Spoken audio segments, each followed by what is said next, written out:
Queridos irmãos, hoje começamos a ler o capítulo 6 do Evangelho de São João, capítulo que nos acompanhará por alguns domingos, como acontece todos os anos. É o capítulo em que nós meditamos sobre a revelação que ele faz da Eucaristia, que culmina com o discurso de Jesus na sinagoga de Cafarnaum. Lamentavelmente não conseguiremos ler todo o capítulo 6, porque nós temos algumas festas litúrgicas que nos impedirão de prosseguir. No dia 8 teremos a festa de São Domingos, que é o nosso padroeiro. Depois, no dia 15, a Assunção de Nossa Senhora, e assim haverá um lapso na leitura do capítulo 6 de São João. Ora, o texto começa dizendo que Jesus atravessou o lago de Genezaré e foi para a outra margem do lago de Tiberíades, do mar da Galileia. Era seguido por uma grande multidão. Eles viam os sinais que Jesus operava em favor dos doentes. Então ele sobe ao monte e senta-se aí com os discípulos. O texto diz que estava próxima à Páscoa, festa dos judeus. Jesus levanta os olhos, vê que uma grande multidão está vindo ao seu encontro e ele pergunta, ele toma a iniciativa: onde vamos comprar pão para que eles possam comer? São João diz que foi uma pergunta apenas para colocar em prova os discípulos, porque ele sabia bem o que ia fazer.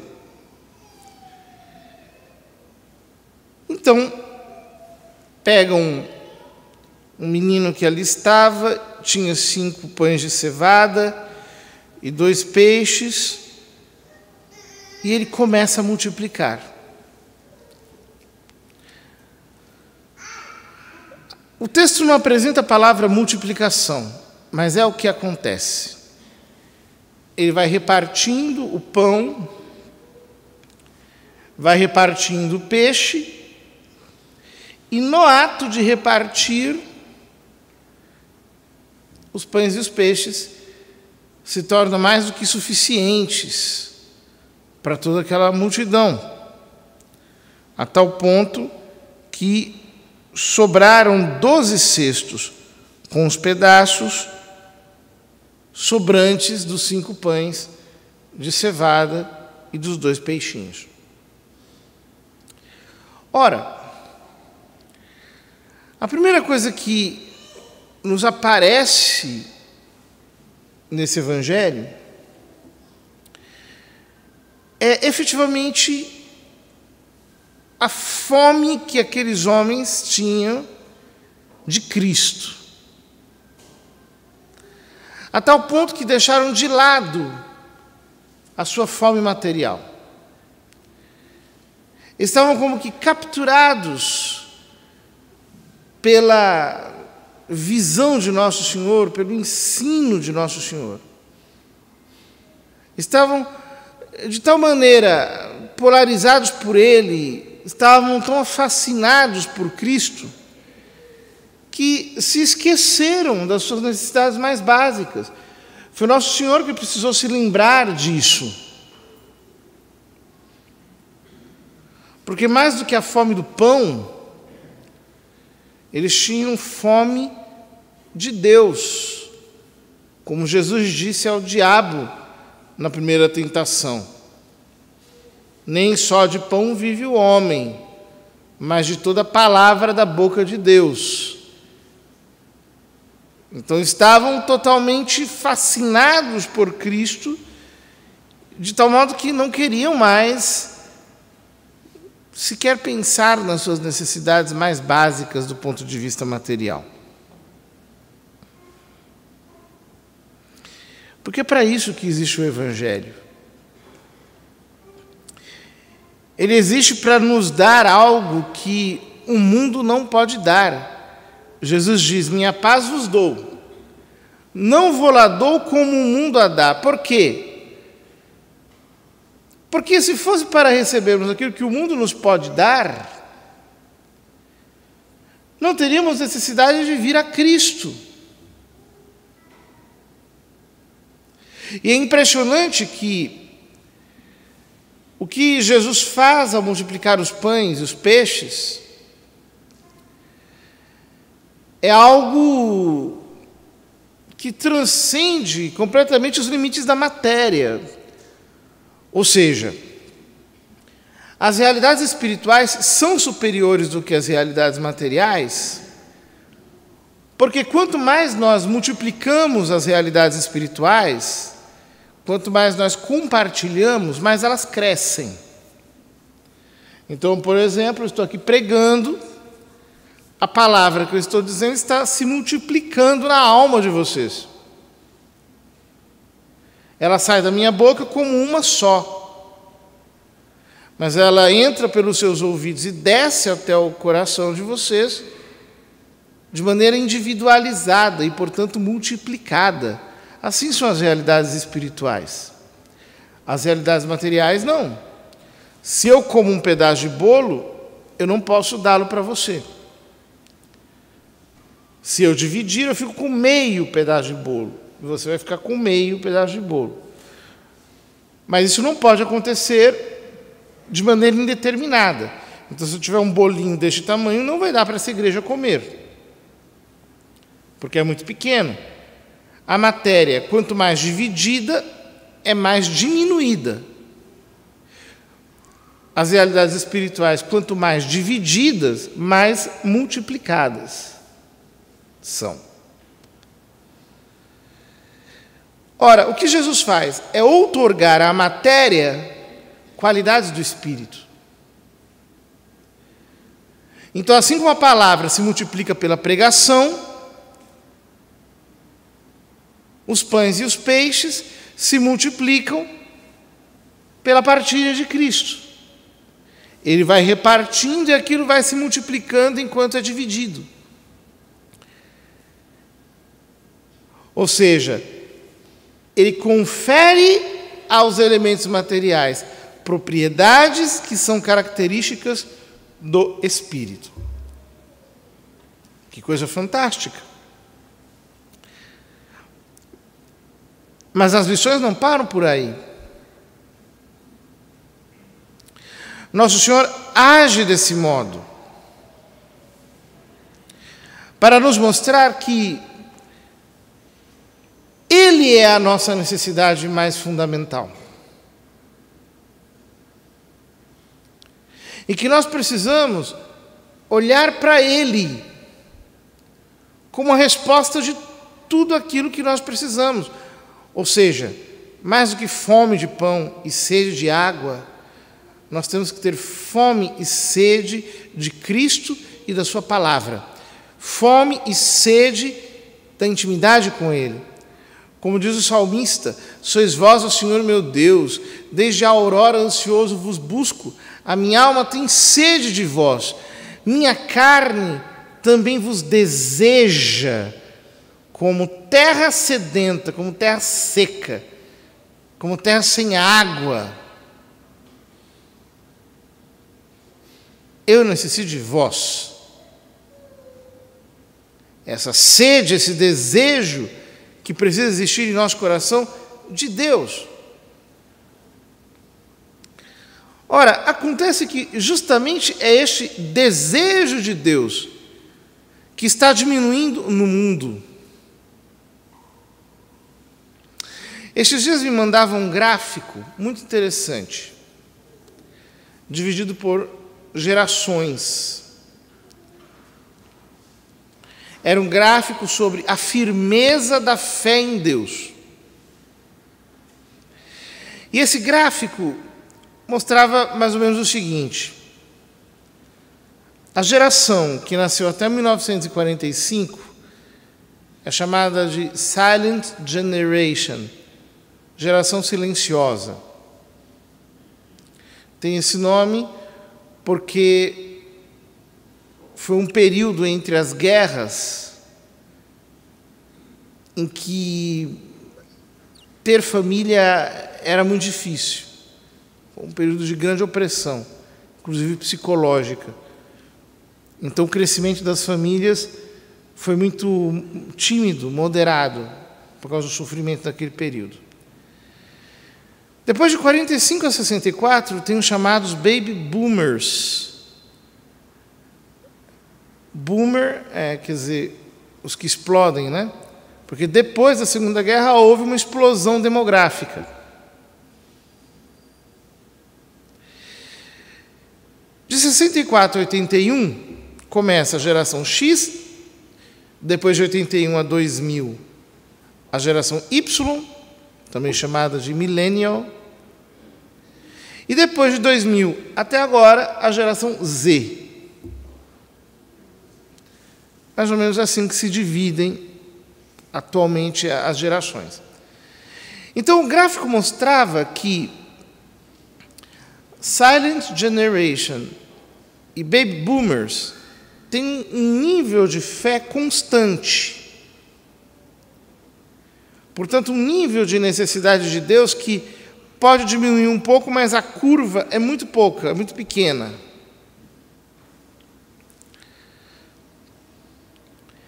Agora, quando chegam os da geração X, a curva começa a cair. Quando chegam os millennials da geração Y, a curva cai mais ainda. E quando chegam os da geração Z, do ano 2000 para frente, a curva simplesmente tem uma queda abrupta. Ou seja, o índice da firmeza da fé em Deus não é que ele vai caindo, ele simplesmente despenca nesta última geração, que é a geração nascida nos anos 2000. Por quê? Ora, nós estamos vivendo uma sociedade marcada por estruturas que querem tirar a firmeza das nossas convicções. As estruturas sociais estão construídas para nos desmotivar a ter qualquer tipo de convicção. Por último, inclusive, convicções acerca de nós mesmos, acerca da nossa própria identidade. A ideologia de gênero quer convencer que ninguém é homem ou mulher. E que a identidade é fluida. Ou seja, nas últimas décadas, nós estamos sendo doutrinados a não ter convicções. A sermos pessoas de momento, de impulsos instantâneos, pessoas que têm apenas sensações momentâneas. E dentro dessa desconstrução da nossa firmeza, da nossa estabilidade, nós igualmente vamos perdendo a percepção da necessidade de Deus. E vamos trocando a fome de Deus pela fome por outras coisas. Pior ainda, quando a fome de Deus é trocada pela fome de outras coisas dentro da própria igreja. Ou seja, ao invés de querer estimular as pessoas a terem vida espiritual, a adorarem a Deus, a buscarem os sacramentos, a quererem praticar a lei de Deus, a quererem rezar, para ter intimidade com o Pai, nós oferecemos justiça social, reformas políticas, propostas de sociedade, discursos de poder, coisas desse tipo, como fez a teologia da libertação durante décadas. Como ninguém vai atrás de igreja para isso, nunca vi uma pessoa que vem na igreja e diz: por que você veio aqui? Vim aqui por causa de justiça social. Não existe. Círculo quadrado.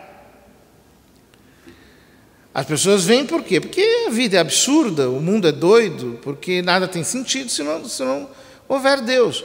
Então elas precisam de Deus. Tem que ter fome dele, conhecê-lo, amá-lo profundamente, para que assim a sua alma possa ser enriquecida pela beleza da sua face, que transparece na sobriedade, na nobreza da liturgia romana. Ora, com isso, ao invés dessas multidões virem para Jesus, o que acontece? Essas multidões se afastam. Elas já não encontram mais sentido em Jesus. Elas dizem: não, eu não quero saber de multiplicação de pães, eu quero eu mesmo ganhar pelo meu esforço. Não quero saber de Deus. Não quero ir até Cristo.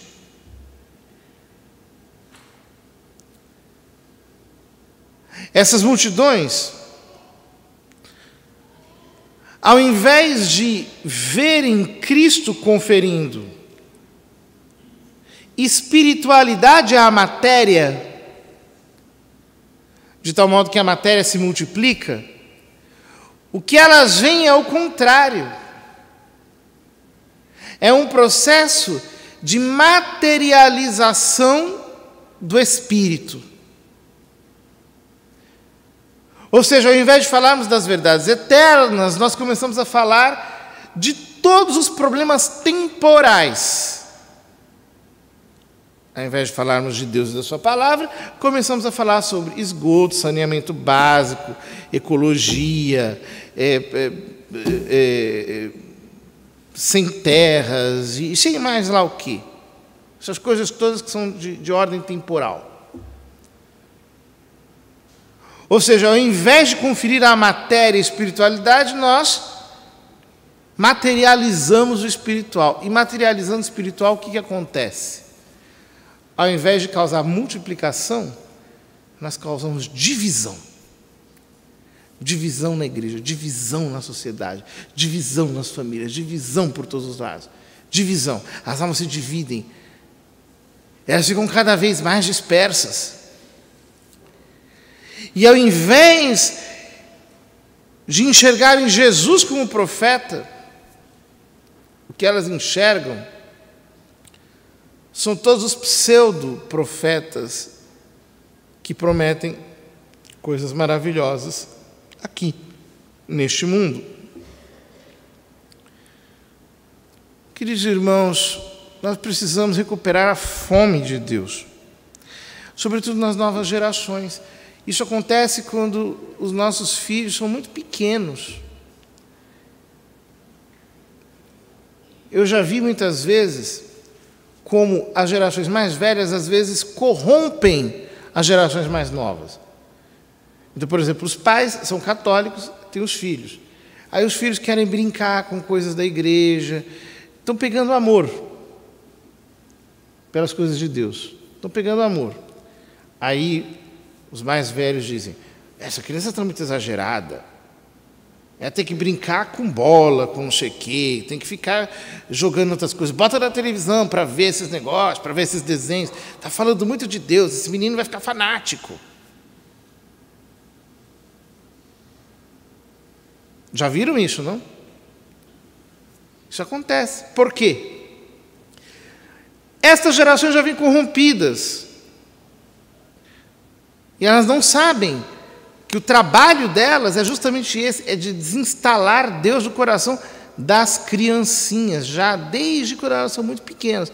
Elas não virem à igreja, não gostarem de Deus, não gostarem da cruz, não gostarem de Nossa Senhora, do anjo da guarda, etc. Aí depois elas vão para a escola é totalmente laica, não fala nada de Deus, pelo contrário, fala um monte de coisas que não prestam, um monte de coisas que esfriam a alma daquela criança, etc. Então aquela estrutura vai gerando um ateuzinho, um materialista, uma pessoa indiferente. Aí ele vai crescendo, aí perde interesse, não quer mais vir à igreja, não quer mais vir à missa, nem sabe mais para que isso existe, porque dentro dele não há mais a fome de Cristo, não há mais desejo pelo sobrenatural. E se não há desejo pelo sobrenatural, não vem atrás de Nosso Senhor. Se não vem atrás de Nosso Senhor, vai atrás do quê? Vai atrás do mundo, da crueldade deste mundo corrompido.